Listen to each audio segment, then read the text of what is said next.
நீங்கள் உங்களுடைய பழக்கங்களை எவ்வளவு ஒழுங்காக கடைபிடித்து வந்தாலும் ஏதோ ஒரு கட்டத்தில் வாழ்க்கை அதற்கு ஏதேனும் இடையூறு ஏற்படுத்துவது தவிர்க்க முடியாத ஒன்றாகும். கச்சிதம் சாத்தியமில்லை. திடீரென்று ஏதேனும் இக்கட்டான சூழ்நிலை உருவாகக்கூடும். எடுத்துக்காட்டாக, நீங்கள் நோய்வாய்ப்படக்கூடும், அல்லது உங்கள் வேலை உங்களுடைய நேரத்தை அதிகமாக எடுத்துக்கொள்ளக்கூடும். எனக்கும் இதுபோல் ஏதேனும் நிகழும்போது ஓர் எளிய விதியை எனக்கு நானே நினைவுபடுத்தி கொள்ளுகிறேன். ஒருபோதும் 2 முறை தவறவிடாதீர்கள். நான் ஒரு பழக்கத்தை ஒரு நாள் தவறவிட்டால் முடிந்த அளவு வேகமாக நான் மீண்டும் அதற்கு திரும்பிவிட முயற்சிக்கிறேன்.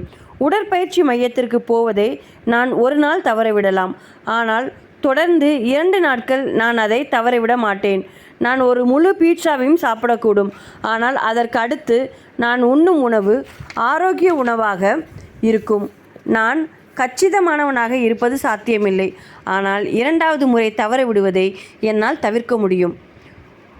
ஒரு சுற்று முடியும் போது நான் இன்னொன்றை துவக்குகிறேன். முதல் தவறு உங்களை சீரழிக்காது, ஆனால் அதே தவறு மீண்டும் மீண்டும் நிகழும்போது அது உங்களை பாதிக்கிறது. ஒரு முறை தவற விடுவது ஒரு விபத்து, 2 முறை தவற விடுவது ஒரு புதிய பழக்கத்தின் துவக்கமாகும். வெற்றியாளர்களுக்கும் தோல்வியாளர்களுக்கும் இடையேயான வேறுபாடு இதுதான். எவருக்கு வேண்டுமானாலும் வேலையில் ஒரு மோசமான நாள் அமையக்கூடும், அல்லது உடற்பயிற்சி மையத்தில் உங்கள் பயிற்சி நீங்கள் திட்டமிட்டபடி நிகழாமல் போகக்கூடும். ஆனால் வெற்றிகரமான மக்கள் தவறும்போது அவர்கள் விரைவாக சரியான பாதைக்கு திரும்பி விடுகின்றனர்.